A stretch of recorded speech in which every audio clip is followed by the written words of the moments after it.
How's it going, guys? Welcome to the first of my Technical Tuesdays videos. Today we're going to be talking about harmonic function and specifically how tonic and dominant chords are different from tonic and dominant functions. So that's all coming up. Now, I did do a little title sequence for these Technical Tuesdays videos, so I guess we'll roll that now. Technical Tuesdays.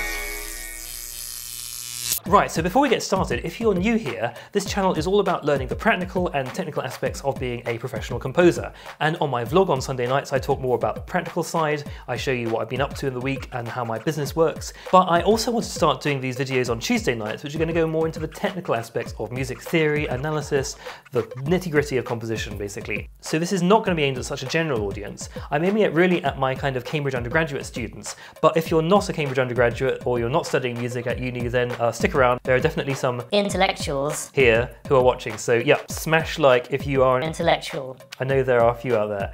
Okay, let's just jump into it. Okay, first thing I wanted to talk about is the idea of the tonic and dominant.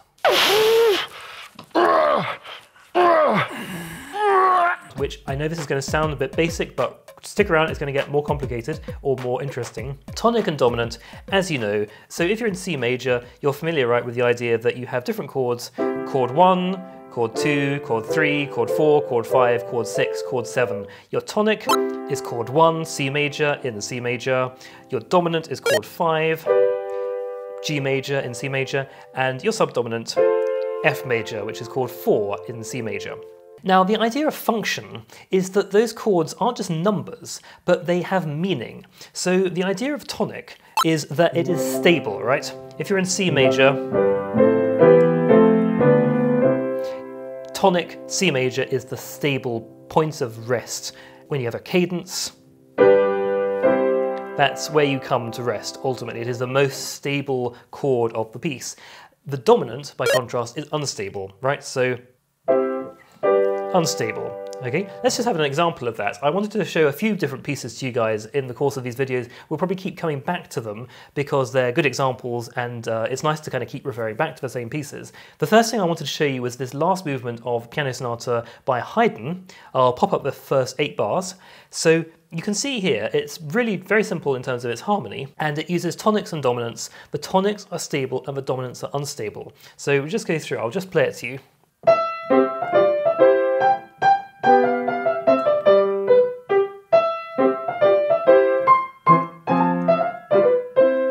Okay, so you can see, starts with a tonic chord, dominant, tonic. I say dominant there, it hasn't actually got the B written in there, but you can see it implies the B there.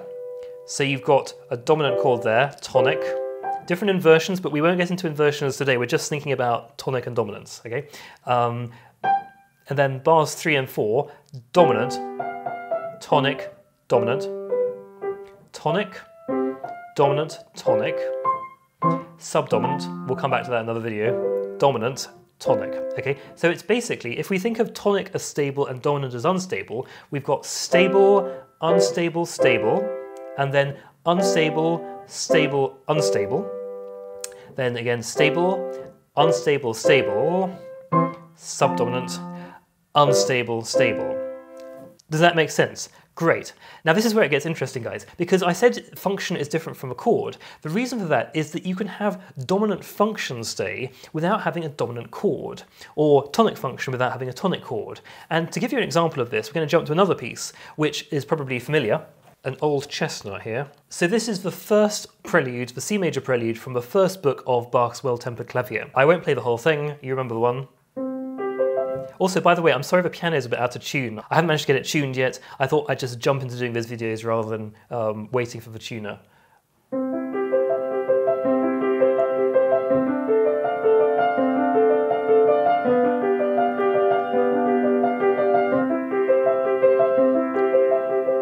Okay, so there you can see again, you start with a C major, we're in C major again, carefully chosen, you see. Start with a C major chord, so that's tonic. I'm not going to go into this chord now, but if you're interested, it's a D minor chord, so it's a chord 2. You could think of it as a 7, but because the C is down here, it's a 6-4-2 chord, so 2-6-4-2. Don't worry about that if you're not interested in that for now. But then the third chord is a dominant chord, right? We've got a B, a D, a G, a D, We've got a 7 at the top as well. So strictly speaking, it is a 5-6-5 chord, but again, don't worry too much about that for now. The point is it's a dominant chord going to a tonic. So tonic, dominant, tonic. So far, so good, right? That's easy. Now let's jump to the end, because the end gets interesting. So I'm just going to play you from bar 24.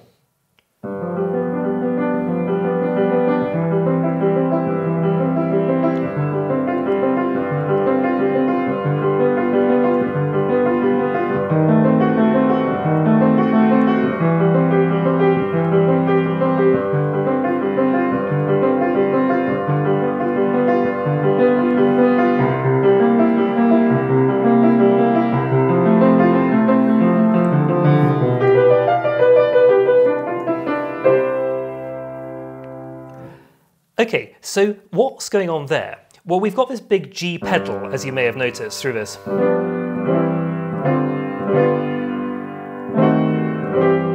Right? That G's running through there. So what are all these chords? Now, let's jump to the last of the chords with the G pedal in. So I can highlight this on the screen, can't I? The wonders of technology. Right, okay. So this chord here, just before we get to the C, there, well, you can see that we have got a G major chord with an F, so it is a G7 chord, so it is a chord 5-7, dominant 7th chord. That's quite easy. If we look at the bar before, you can see that we've got a C instead of a B, yep, so it goes. So this chord, it doesn't have a B, but it is still a dominant 7th chord. The C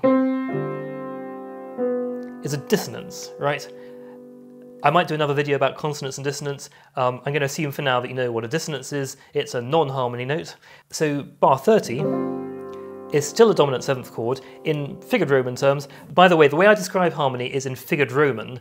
If you don't know what figured Roman is, I will do a video about that coming up as well. I'll leave a link up here when I've done it so you can go and see it.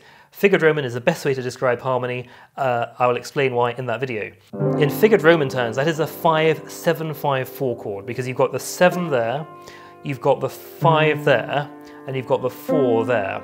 And the 4 resolves to the 3. Okay. So the point there is that you've not got all the notes of a dominant chord. You've got dissonance in there, but you've still got dominant function. Now let's look at a couple of other chords here. Let's jump to bar 28 now. The chord there. Now, you can say, of course, that it's a diminished 7th chord. We've got the F sharp, A, C, and E flat, which is going to resolve to the G. And we could certainly think of it like that.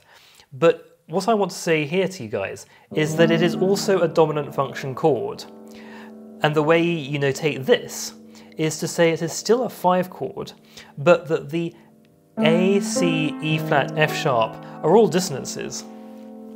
Okay, and the way you notate this is just like before in figured Roman. You say the F sharp is a sharp 7, the E flat is a flat 6, the C is a 4, and the A is a 2. Okay, so it is a 5 sharp 7 flat 6 4 2 chord.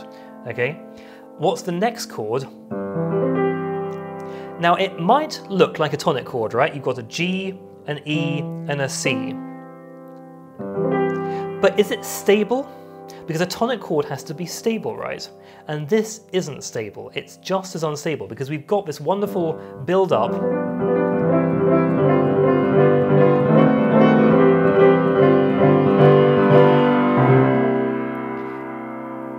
That G pedal is all unstable. It's all building towards getting back to the tonic. And we'll go into this more in another video because it's a point that a lot of people struggle to get their heads around, but it is an important point. This chord here, it may look like a tonic chord because it's G and it's E and it's C, but it is actually a dominant chord. It is a 5-6-4 chord because you have got your 6, your E against the G, and you've got the C against the G as well.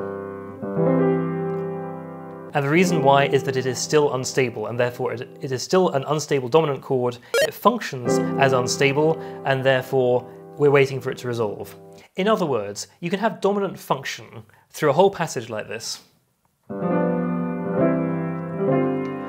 with lots of different chords, dissonances, resolving, but the function can all be one function. It can all be the dominant.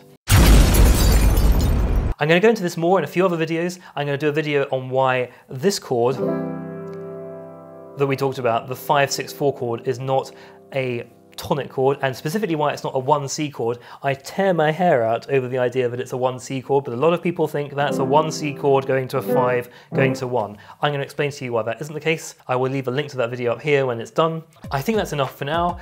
Smash a like if you found it useful. Hit subscribe if you haven't subscribed to the channel already. Let me know what you thought in the comments, because I'd be really interested to hear what you guys thought. It's a new setup with the 2 cameras, so really like to hear what you thought of that. Was it useful that you could see my hands and everything? Vlog will be up this Sunday. I'll see you then, or I will see you next Tuesday for the next Technical Tuesdays video.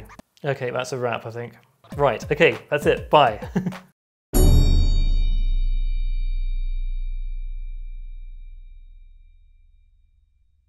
I have 2 breakfasts.